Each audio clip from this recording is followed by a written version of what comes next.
Hello friends, last class में हमने type 1 किया था न्यू प्रॉफिट शेयरिंग रेशो का।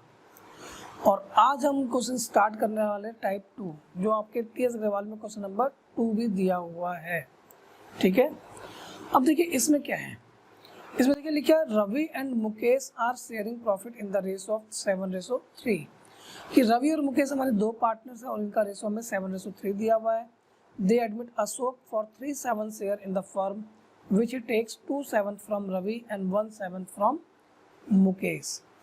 अब देखिए इस सवाल को देखेंगे तो टाइप 1 के सवाल से काफ़ी डिफरेंस है, काफ़ी मतलब चेंज है ये सवाल। टाइप 1 में तो सिंपल था कि भाई देखो हमें ओल्ड रेशो दे रखी थी और नए पार्टनर का शेयर दे रखा है। इस वाले को केस में क्या है कि रवि और मुकेश ये दो हमारे पुराने पार्टनर्स हैं और इन पुराने पार्टनर्स का रवि और मुकेश का हमें रेशो दे रखा है, ओल्ड रेशो दे रखा है और वो ओल्ड रेशो है हमारा 7:3। अब एक नया पार्टनर बिजनेस में एडमिट हो रहा है अशोक। ठीक है, अशोक एक नया पार्टनर बिजनेस में आ गया और इसके लिए हमें दिया हुआ है अशोक के लिए कि दे admit Ashok for 3/7 share in the firm. 3/7 share के लिए 3/7। तो बिजनेस में उसका 3/7 हिस्सा फिक्स है, जैसे कि पिछले सवाल में 1/5 हिस्सा फिक्स था।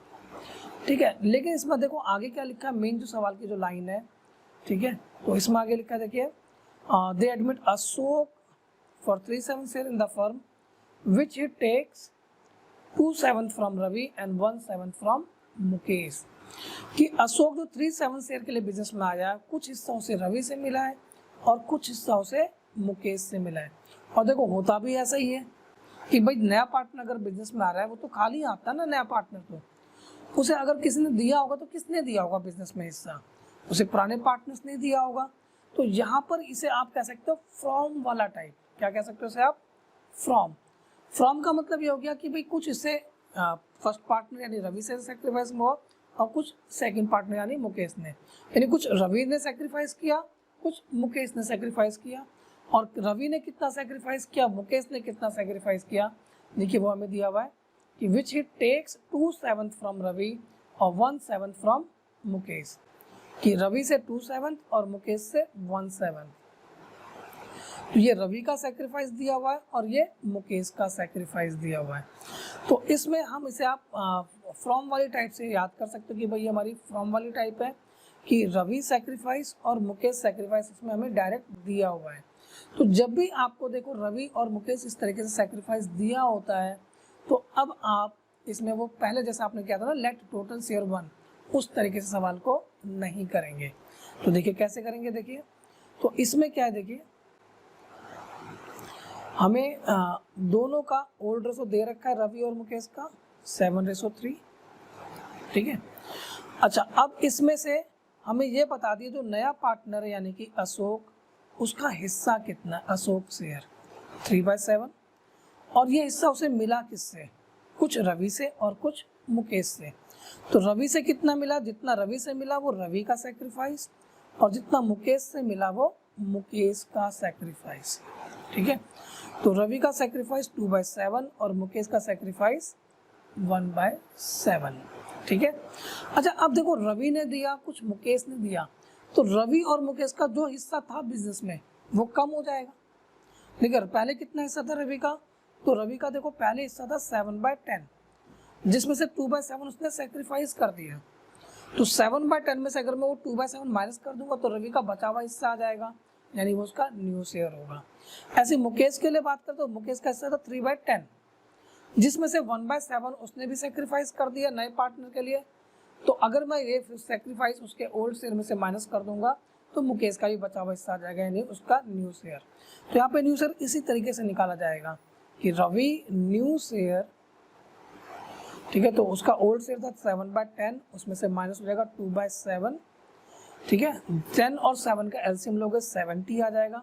70 डिवाइड बाय 10, 7 to 7 49, इधर 70 डिवाइड बाय 7 10, 10 into 2 20, तो ये आ जाएगा 29/70। ठीक है, और सेम इसी तरीके से रवि के बाद अब मुकेश का हिस्सा, तो मुकेश न्यू शेयर, तो मुकेश का ओल्ड शेयर 3/10 था, उसमें से 1/7 उसने सेक्रीफाइस कर दिया। तो 10 और 7 का एलसीएम लेंगे 70, 70 डिवाइड बाय 10, 7 7 3 21, इधर 70 डिवाइड बाई 7 10, 10 इंटू 1 10, तो 21 माइनस 10 ही हो जाएगा 11/70। और इसके बाद जो नया पार्टनर यानी कि अशोक, देखिए अशोक का शेयर हम लोगों को दिया हुआ था 3/7। बस हमें करना क्या होता है, हमें यहाँ पर बेस इक्वल करना है। जैसे यहाँ 70 है, यहाँ 70 है, तो इधर भी मुझे 7 की जगह 70 बनाना होगा। तो 7 को किससे मल्टीप्लाई होगी, 70 आ जाए 10, तो बैलेंस करने के लिए न्यूमरेटर को भी 10 से मल्टीप्लाई करेंगे, तो हमारे पास रेशो आ जाएगा 30/70। ठीक है, तो therefore new profit sharing ratio is 29:11:30। अच्छा, यहाँ पर कोई आपसे अगर इसी सवाल के लिए पूछता भैया सैक्रिफाइसिंग रेशो कितना है, तो देखिए सबसे पहले तो सैक्रिफाइस निकालना पड़ेगा। निकालना क्या पड़ेगा, देखो सैक्रिफाइस दोनों का हमें दिया हुआ है, ये रवि का सैक्रिफाइस दिया हुआ है और ये मुकेश का सैक्रिफाइस दिया है। पिछले क्वेश्चन में जो मैंने आपको सैक्रिफाइस निकलवाया था वो old ratio minus new ratio करके निकलवाया था, जहाँ पे वो करने की जरूरत ही नहीं है। क्यों नहीं जरूरत है, क्योंकि देखो रवि और मुकेश का सैक्रिफाइस आपको दिया हुआ, यहाँ पर आप डायरेक्ट निकाल सकते हैं सैक्रिफाइसिंग रेशो। ठीक है, कितनी आ जाएगी वो 2:1, क्योंकि ये 7 तो आपस में कट ही जाएगा, तो हमारा सैक्रिफाइसिंग रेशो 2:1। होप आप लोगों को ये क्वेश्चन समझ में आ गया होगा। अब आपका काम क्या है, देखिए होमवर्क में जैसे मैंने कहा था आपको कि भाई कुछ क्वेश्चन मैं आप लोगों को होमवर्क दूंगा, वो आपको करने होंगे। तो अब इसके आगे क्वेश्चन नंबर 2 ऑनवर्ड जितने भी फ्रॉम वाले टाइप वाले सवाल होंगे वो आपको होमवर्क में करने हैं। अगर कोई क्वेश्चन आपसे नहीं निकलेगा तो आप कमेंट करके उसे पूछ सकते हैं, और मैं पूरी कोशिश करूंगा आपको उन क्वेश्चंस का रिप्लाई करने की। जैसे देखिए इसी का अगला क्वेश्चन नंबर 3 अगर देखोगे तो ये भी फ्रॉम वाला टाइप है, देखिए लिखा ना ये फ्रॉम। ठीक है, तो ये क्वेश्चन नंबर 3 भी देखो फ्रॉम वाला टाइप है। ठीक है, ऐसा पहचान लेंगे फ्रॉम। देखिए अगला सवाल वो भी देखो फ्रॉम वाला टाइप है, तो ये आपको प्रैक्टिस करनी है। ठीक है, करना है फ्रॉम वाला टाइप। तो अगली वीडियो में मिलते हैं और फिर हम नेक्स्ट वैरायटी करते हैं इसकी।